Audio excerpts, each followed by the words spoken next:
Imagine you're away at college, or for me, go back in time and try to remember when you're away at college. It's your first semester, and out of nowhere, you get hurt and you're in the hospital. Your father calls the bank because you need money to be moved to cover some urgent expenses. The bank tells him, sorry, we can't help you because you're not authorized. Today, we're going to talk about a document that can change that. It's called the Statutory Durable Power of Attorney, and for this episode, we'll call it the Financial POA. If you are a parent of a teen who is about to turn 18, or if you're a young adult listening to this yourself, stay with us. This one is definitely worth your time. Hi, welcome to Thoughtful Planning. I'm Honey, a mom, an end-of-life doula, and a business owner. And I'm Santiago, a father, a high school teacher, and a military veteran. We're on a mission to make the planning for the what ifs in life not so scary. We have been walking through foundational planning documents since episode 56, and today we are continuing that series with one that focuses specifically on finances. Before we go any further, our usual reminder, we are not attorneys, doctors, or financial advisors. Everything we share is for educational purposes only. And we're based in Texas. When we talk about specific forms, we're talking about the forms available in Texas. Laws vary state by state, and by the time you're listening to this episode, even the Texas laws may have changed. Please research your own state laws and talk with an estate planning attorney for legal guidance. We'll share information about what this form is and what it does, but we cannot tell you what forms you or your family specifically need since every situation is different. We always recommend speaking with an estate planning attorney if your budget allows and if your situation is complicated. We also want you to keep in mind that even with a valid POA, banks and other institutions may have their own verification steps before they can act on it. Great point. So, here's our essential question for today to help you focus while you're listening. What is a financial power of attorney? Why might a young adult here in Texas want one? And how do you actually complete it? Keep that in mind as we walk through this together. Honey, let's kind of start simple. What is a power of attorney? So that's a great place to start. Think about it this way. Let's say you have a best friend you trust completely. A power of attorney is a legal document that says, hey, I give this person permission to handle certain things for me when I cannot do it myself or when I'm just not available. What makes durable? Well, there are several different types of powers of attorney, and we'll link to a great overview from Texas Law Help in our show notes that covers all of them. The one Texas makes available on their website, and the one we're focusing on today is a statutory durable power of attorney for financial matters. Again, we're going to call this a financial POA. Durable is important because it means the document can still work even if you later become unable to manage your own affairs. So, like in the title, financial POA is specifically built for financial matters. Exactly, not medical. We covered the medical POA in episodes 59 and 60. This one is all about money and financial decisions. So now the term people will hear when they fill this out, the principal and the agent. Can you break those down a little bit? Sure. The principal is a person who creates the document. That's the teen or the young adult. It's their document. They are the one giving permission. The agent is a person they trust to act on their behalf. That could be a parent, a sibling, anyone they trust. The form also allows you to name an alternate agent as a backup in case the first person cannot step in when needed. Oh, well, one thing that the form also mentions is a co-agent. What's that? Well, a co-agent is when you name two people to act at the same time. Here's something to keep in mind though. If two people have equal authority and they disagree, things can get complicated. The eFileTexas guided form will limit you to one agent and one alternate, which keeps things simpler for most people. If you want co-agents or multiple alternates, that is a great situation to ask an estate planning attorney about. And two quick requirements worth noting. You must be at least 18 years old and of sound mind to sign this document, and your agent also needs to be a competent adult. Refer to the form itself and the Texas Law Help article in our show notes for the full list of requirements. Now, I know there's going to be some parents that might be listening that really wonder if this document is really necessary for their kids. And we get it. We're parents ourselves.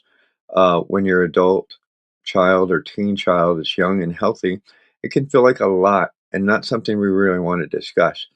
But let's talk about why this actually matters. So here's the reality: the moment you turn 18, legally, you are an adult. That means your parents no longer have automatic access to your finances, even in an emergency. So, what are some real situations you've heard about where this document would have helped? So we'll walk through a few. So you're in college and you need someone to help file your taxes while you're dealing with finals or a health situation. Your agent can help with that. Or you need bills paid or accounts managed while you're recovering from something. Your agent can handle that. You have a side hustle or an online business and something unexpected happens. And we'll talk more about that when we get to the business operating power. And it's important to note that some colleges do have their own forms for releasing information to parents, so always check with your specific school first. Here's something worth saying clearly: this document does not take any power from the young adult. They still make their own decisions. It simply gives the agent the ability to act when and if needed. That is a really important point and worth repeating. You are not handing over control, you are adding a backup. That's right. Now, let's talk about what the agent can actually do. On the eFileTexas guided form, you'll see a list of powers with a checkbox in front of each one. You can check the very first box, which selects all the powers below it, or you can go through, read every one, and check only the ones you want to allow. Walk us through the list, honey. All right, so real estate transactions. This can include buying, selling, or managing property. If real estate is involved, the POA may need to be recorded in the county where the property is located, and title companies or lenders may have extra requirements. If real estate is on the table, consider getting legal guidance because it can get technical. We'll link to a Texas Law Help article on property deed basics in our show notes. So, what about personal property? That's tangible personal property. So think of things that you can touch and move, like a car, furniture, electronics. Your agent can handle transactions involving those. What about stocks and bonds? If you have investment accounts, your agent could manage those. Next is commodities and options, which is a more advanced type of investing. Most young adults won't need this one right away, but if it's there, this is relevant. Yeah. And banking is probably the biggest for most people. Definitely. Banking and financial institution transactions covers things like handling your bank accounts, deposits, and payments. Very practical for everyday situations. Right. What about those businesses and those side hustles, as you call them? Business operating transactions. Well, a lot of young adults today have side hustles or run online businesses. And if that's you, this power would allow your agent to help keep things running if you're not able to. How about insurance? Insurance and annuity transactions. Your agent could manage your insurance policies or handle claims on your behalf. And as a separate but related topic, your HIPAA form is what can help someone access medical information, which we talked about in episode 61. What's the estate and trust one about? That can cover certain financial actions involving trust or estate interests. But a power of attorney is not the same as a will, and it does not let someone create or change your will.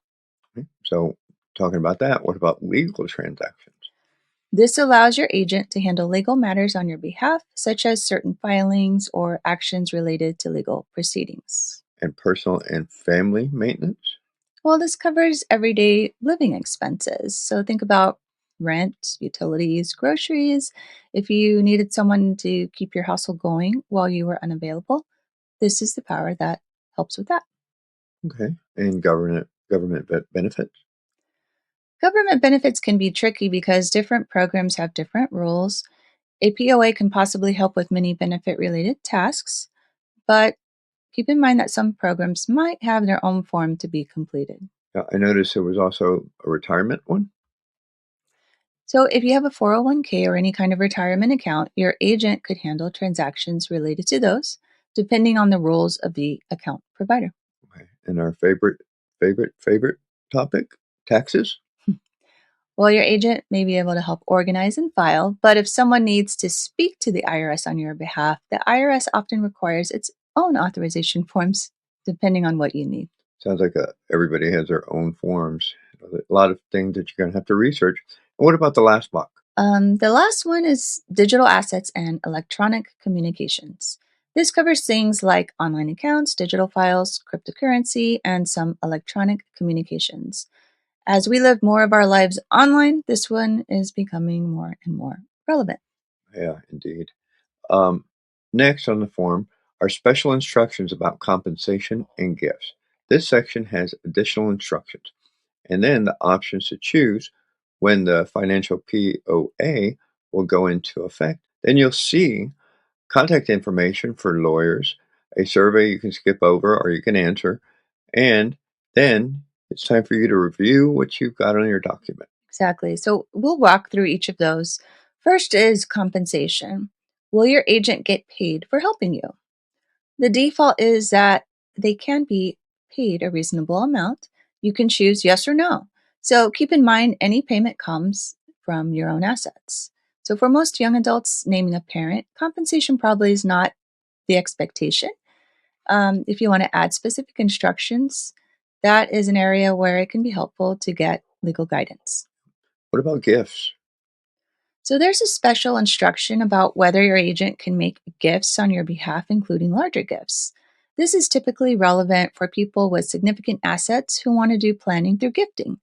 For most teens and young adults just starting out, this probably will not apply, but read through it and decide. Can you add any personal instructions to the form?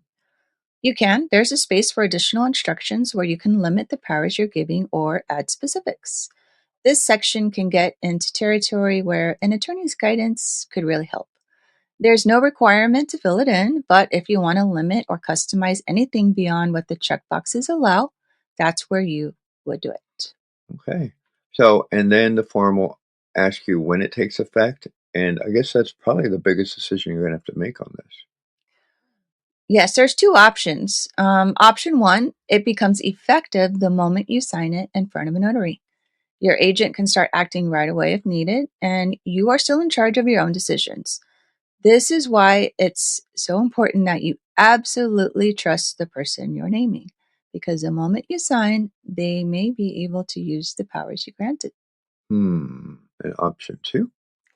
Option two only becomes effective if a doctor provides a written statement certifying that you are unable to manage your own financial affairs.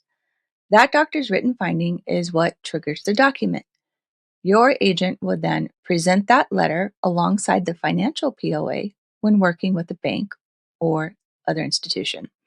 Typically, there is not a court step just to trigger it, but disputes or extra requirements can come up depending on the situation and the institution.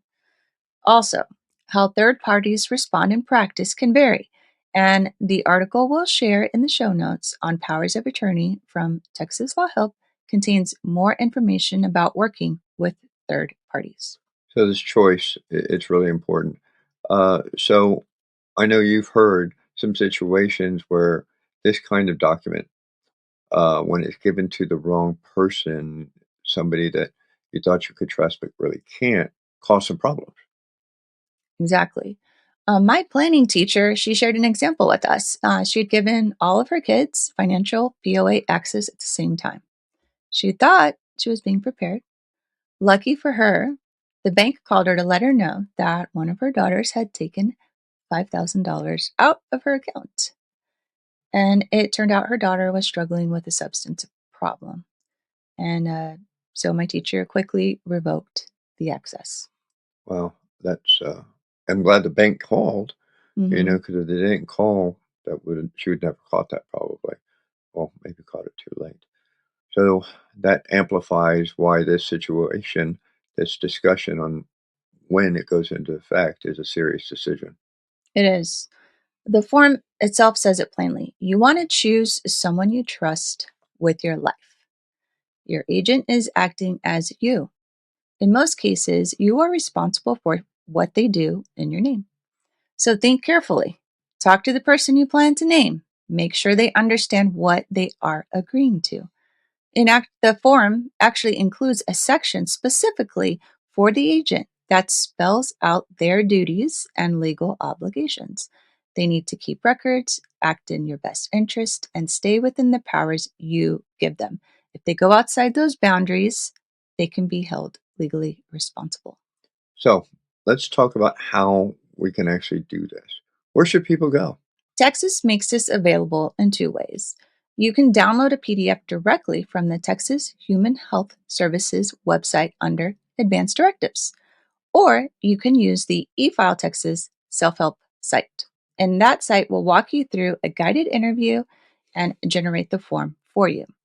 Both links will be in our show notes, and if you need a walkthrough of the initial login and account setup, go back to episode 58 for those steps. Yeah, that sounds like a pretty easy way to do it. So once you're in the system, what happens? You'll enter your name and address, then your agent's name, address, and phone number, then your alternate agent's information. Then you go through the powers list we just covered using the checkboxes, work through the special instructions and effective date choice, and then the form is generated. You'll review it carefully, check for spelling errors, make any corrections, make sure all your answers look right, and then you'll print it out. I think that is a pretty good option for those of us that don't have, nice handwriting. Once it's printed out, I guess we're going to have to go sign it in front of a notary. Yes, you must sign and initial the form in front of a notary public. You'll look for the double arrows on the printed form. So when you print it, you'll see for all the ones that you are authorizing them to have access, it'll have two double arrows. Okay. And then it'll mark out all the ones you are not giving them access to. That's nice. Yes. So when you are in front of the notary, you'll sign an initial. Then my planning teacher recommends having two additional copies notarized as well. Once that is done, give a copy to your named agent. And here's something important about financial institutions like your bank. Some banks have their own internal process or form and may ask for additional steps before they will honor a POA. So reach out to your bank and ask what they need to keep on file and what their process is. I know that's a great tip. When we were doing some of our stuff, we bank at multiple institutions, and each one had his own way of doing things. Um, so while you're talking to your bank, here's another tip worth knowing. Yes, you'll want to ask them about adding a POD, which stands for Payable on Death, to your account. So, in many cases, a POD designation can help an account pass directly to the person you name without going through probate. But it is always smart to confirm how your specific account is titled and how your bank handles it. At my own bank, I was able to add it simply by asking directly during a regular visit. And at another institution, I did it over the phone and was even able to name contingents with a percentage split. It was simpler than I expected, and it's worth asking about while you're already there. Yeah, and something else that's important: make sure you've documented who has the copies of the financial POA. That way, if you ever update the document, you know exactly who needs to receive the new version.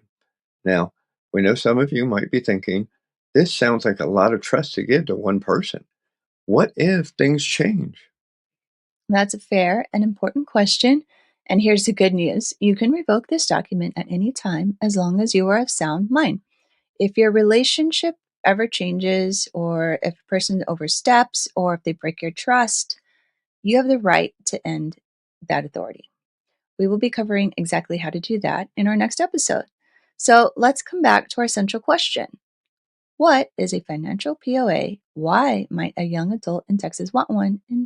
And how do you actually complete it? We went over the financial POA, or statutory durable power of attorney, is a legal document that gives someone you trust to handle your financial matters on your behalf. It's durable, meaning that it can still be effective even if you become unable to manage your own affairs. As a young adult, it's a tool that can help you keep life moving if you cannot be reached or if something unexpected happens to you. And Texas provides the form for free through their Health and Human Services website and through the eFileTexas guided interview. You choose your agent carefully, select only the powers that make sense for your situation, sign an initial in front of a notary, and make sure you've documented who has copies. So, if you found this information helpful, hit that subscribe button on YouTube and follow us on your favorite platform. We're on Apple, Spotify, iHeart, Pandora, and Amazon Music. And if you have questions, you can reach out to us at info@legacytoolkit.com. As we said before, it's all about the money, honey. And about protecting it wisely. Remember, every chapter you write today shapes your legacy tomorrow. Thank you for joining us at Thoughtful Planning.